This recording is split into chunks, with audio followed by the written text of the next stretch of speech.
What's up, guys? Welcome back to the channel. So you can see I got a headlight on, man. We're losing time, daylight here. So it's like the show can't stop because it's getting dark. So most of us guys that do this YouTube channel content creating, especially the guys starting out from the beginning, we all have full-time jobs. So it's not like we get up in the morning, have our coffee, and then go out and shoot videos.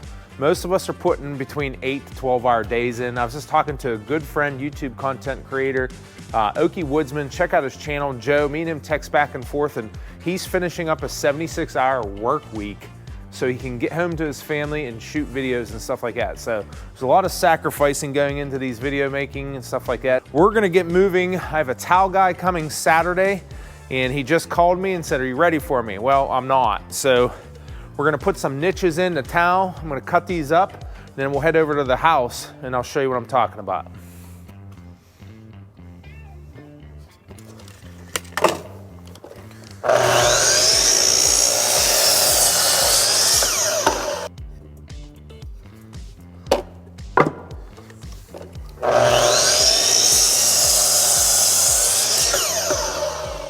So like I've talked about in previous videos, I saved all the scrap wood from the whole house build. So I'm still pulling scraps for things that I need for little projects that I didn't have to go buy. So definitely keep that in mind, guys. So what I'm cutting is two 14.5s on one side for the shower niche. That's where you hold, like put your soap bottles and your razors and stuff. So I'll show you that in a minute. Then I have to cut two 15-inch pieces. Then we'll head over to the house here.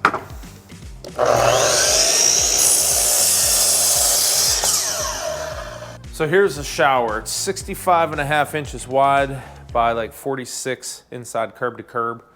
And we're gonna put two niches right there. So I put this shower membrane pan in. Believe it or not, it's the first time I ever did it. It didn't turn out too bad. Unfortunately, the day I put this pan in, I did not have any camera equipment with me. So I do have some footage of me doing the pre-slope. So while I get this safe to walk on, I'm gonna put some cardboard in there so we can work and not puncture that pan there. I'll show you guys some clips of me putting the pre-slope in here. This is the walk-in shower that we decided to go with. I believe it's 48 inches by 65 inches is the rough opening. So that was pretty much big enough that we thought would be good enough for us. So I am a licensed plumber by trade, but I do more commercial industrial work.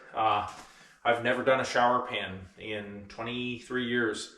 It's this, different strokes for different folks. A lot of people are surprised that I've never done one. Do I think that I can? I feel like if you put your mind to anything, you can do it, especially with YouTube. I've watched a ton of videos, so Keisha said, get out there and get that done. So we're gonna give it a shot here. So I prepared all this area. If you watch the channel, I don't claim to be perfect, but I try to make everything in sequence and symmetrical. So I did jackhammer up this area. You have to watch for the in-floor heat. So I had pictures before when we did all this stuff, and I've gone back on them several times. So if you're doing a project, take a bunch of pictures, a bunch of videos, because you'll be surprised how much you can forget after things are done. So I know there's an in-floor heat tube here. I got it busted out enough just to get this in here. So this is an Odie shower drain. We're gonna glue this in place. And the biggest thing that I found that is most critical, we're gonna do a pre-slope. Some guys do pre-slopes, some don't. It makes sense, it's common sense. If you have a little bit of pre-slope, water gets down through the grout and through the concrete, it hit the pan and then drain down through. So you'll see that in a different episode. But this is the most critical part that I've found.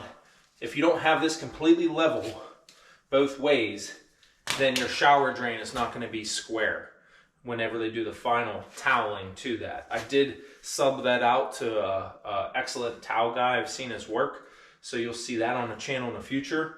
But this was something he just didn't want to do, plus he's super busy. So we're gonna glue this all in and get this level.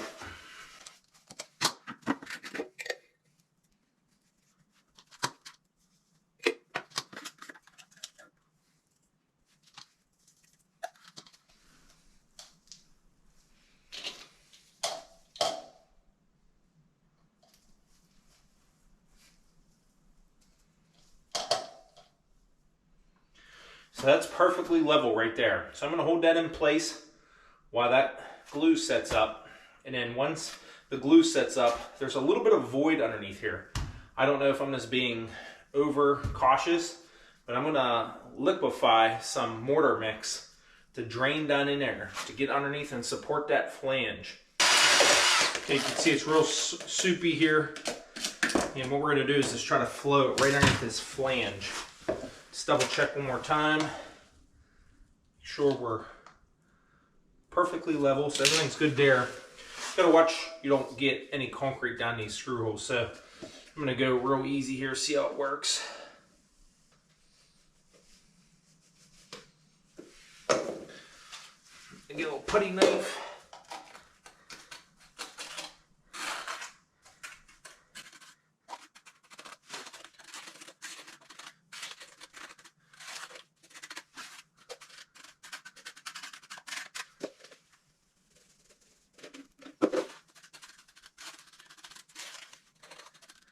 All right, so we got that all in there. I tucked it in with this putty knife, and then I made sure I cleaned up all this stuff here. So this is where the rubber pan liner seals into here. So this is just a pre-slope. So now we're gonna pre-slope this out a little bit. I've heard different scenarios. Like I said, some people don't do it at all. Some people use sand. I'm using like play sand and mortar mix, almost like a dry pack, so I can work with it a little bit. And then we're gonna get a straight edge and see if we can't work this out and fan it out, just get a little bit on there.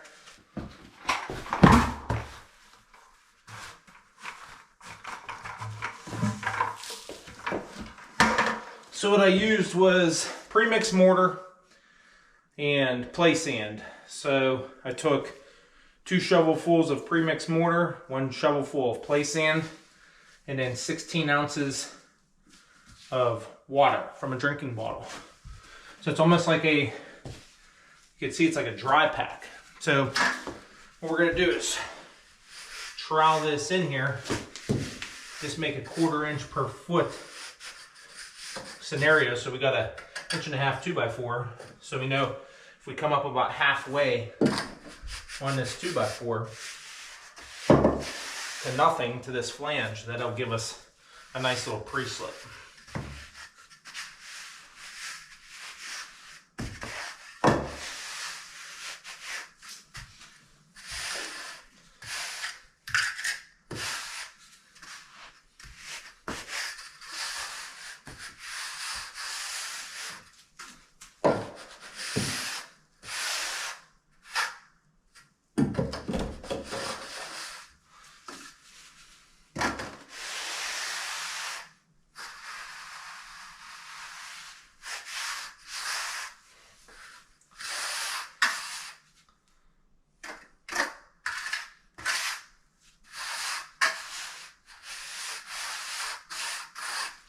Then for the double check things, I got a cheap level here, and it is indeed falling towards the drain here, and we can use this as a straight edge.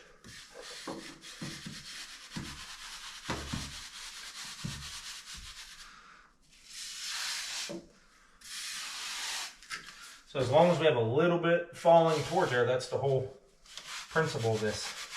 You can get it right on here, then work it around here and try to get it nice and level.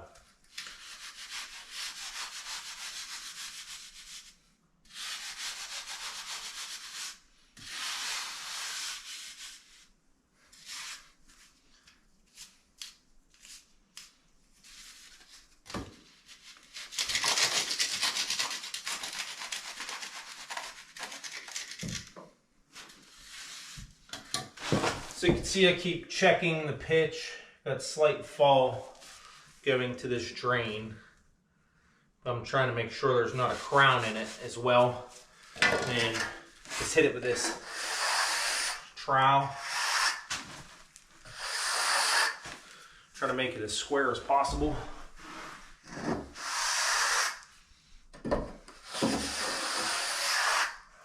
So it looks pretty good compared to some videos I've seen. Trying to make sure, just get a little bit of fall in here before we put that OD membrane in here. and then doing it with this dry pack. It's giving me time to work with it. Start to set up here pretty good. So I'm gonna mix this up and then we'll square this all up and try this in, and hopefully it's good. Well, there you go, guys. This is my first time. There was no retakes. I winged it. I think it looks pretty good. Nice eyeballed it. Got a nice little slope through here. So what I'm gonna do is mist this with a water bottle to try to get that cure, you know what I mean, to activate that mortar and that sand. And then we're gonna just let this sit for a day and then come back and we'll check it out and see if it worked. Worst case scenario, if it didn't, rip it out and try it again. So now that we're inside, it's very much warmer. I put a cardboard cutout of the inside perimeter of this shower pan, so I minimize the chances of putting a hole in it. You still got to be super careful because that's what makes it waterproof before they put all the cement board and stuff down in there. Then they'll put the cement floor in there. So what these are called is shower niches. We're gonna put one here and one here, since we kind of like have a his and her shower. One side's gonna be a shower here, and this is gonna be a shower here. We have the rain shower effect in the ceiling. So we thought it would be a good idea to have two shower niches, because anyone that knows or lives with a woman knows that they have a lot of hair products, more than I could ever understand. Your typical guy has some soap and some shampoo and maybe a razor. So we're just gonna go with two of these so we don't get our stuff mixed up. I'm gonna put one there and there. So that's what the pieces I cut for, is to support these niches. They call them niches, not really sure. These are the old school ones. You run your cement board to them, and then they got a rough texture.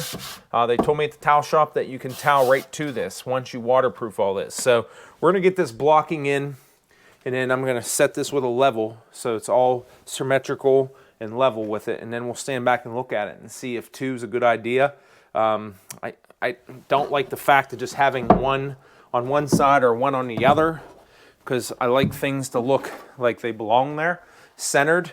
Plus, I don't think that this is enough room for her and I both to have all of our stuff in a shower and not have to set things on the floor. So we want to keep things neat, clean, and uniformed. So let's see what we can do with some blocking here. So what I'm going to do is come up with an average height. So I'm thinking that I'm going to do somewhere around 4 foot. So we'll mark 4 foot here just to get us a benchmark. Then we'll come across, make this straight. And then what I'll do is use this 2 foot level to use this as a gauge to make sure everything's level before we put the blocking in. So that's level there. Mark that. Mark that. And then we'll do the same thing over here. We'll mark this. And then make sure that that line's good. So now we know we have a benchmark to set these blocking for the niches. So what I'm gonna do is set these two pieces of blocking in there, and then we'll decide if it needs to go up or down.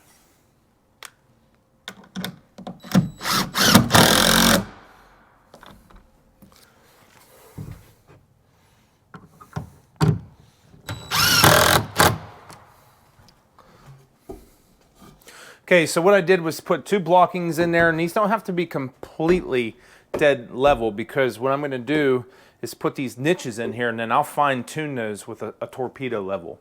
So this is just getting it close. I did punt and move up higher, because the way this one wall, the one 2x4 is twisted, has the drywall bowed a little bit, so it was pushing my blocking out a little bit. So I just went up 1.5 inches, solved all the problems, got above the mud joint above there. So I'm going to set these niches in place here.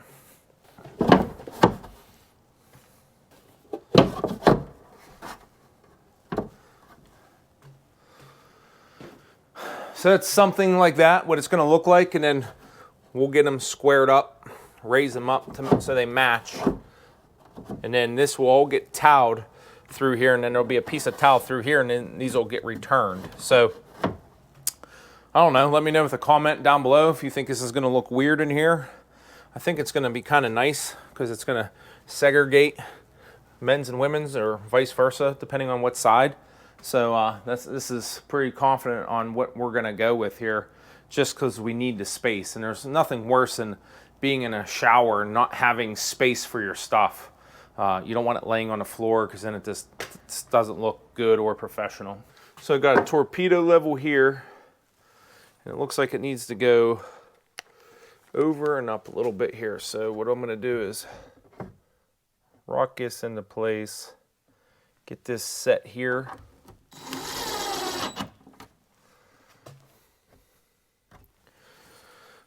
We'll get 2 corners set, then I'll set the other one to this unit. So that's set there.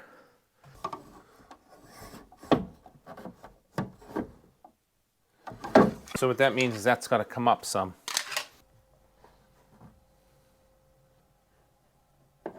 So what I did was bridge that gap with a 2-foot level. Leveled this, bridged that gap, make sure that they were level up top here, and I'm going to fine tune this here with a torpedo. It's pretty close.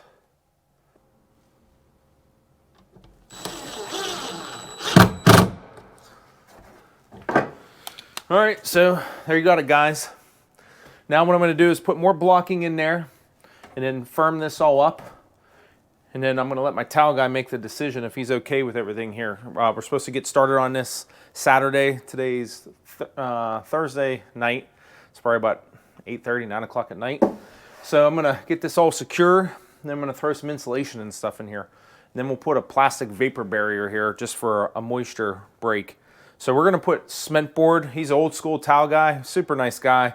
Excited to work with him. He uses the old cement board. He doesn't use this new stuff, the Sluter system or anything like that. He's old school, and I can appreciate that because I like doing things. I don't like reinventing the wheel, if that makes sense. So we're going to fasten this up a little bit better, and I'll catch back here with you in a minute. So we got both niches in place. Everything's all leveled up. They're nice and secure.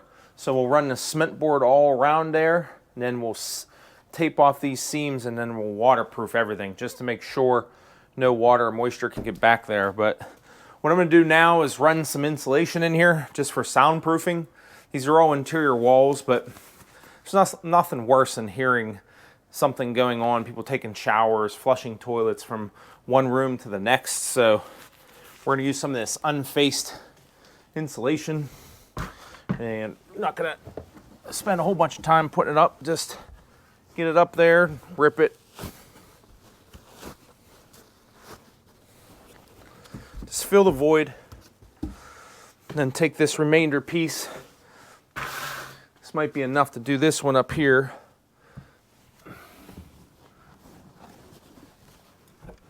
So what we'll do is measure it, tuck it up in there.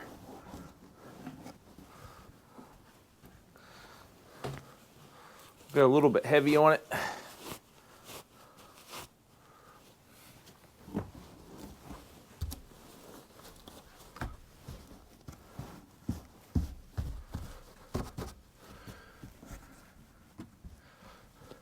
Then once I get all this insulated, then I'll put plastic all on the face of this for a vapor barrier. So if any moisture does get through, it doesn't get trapped behind the wall and make mold. So like always, we appreciate you guys watching. I'm going to keep working on this, get it all finished up, and we'll catch you on the next one. Take care.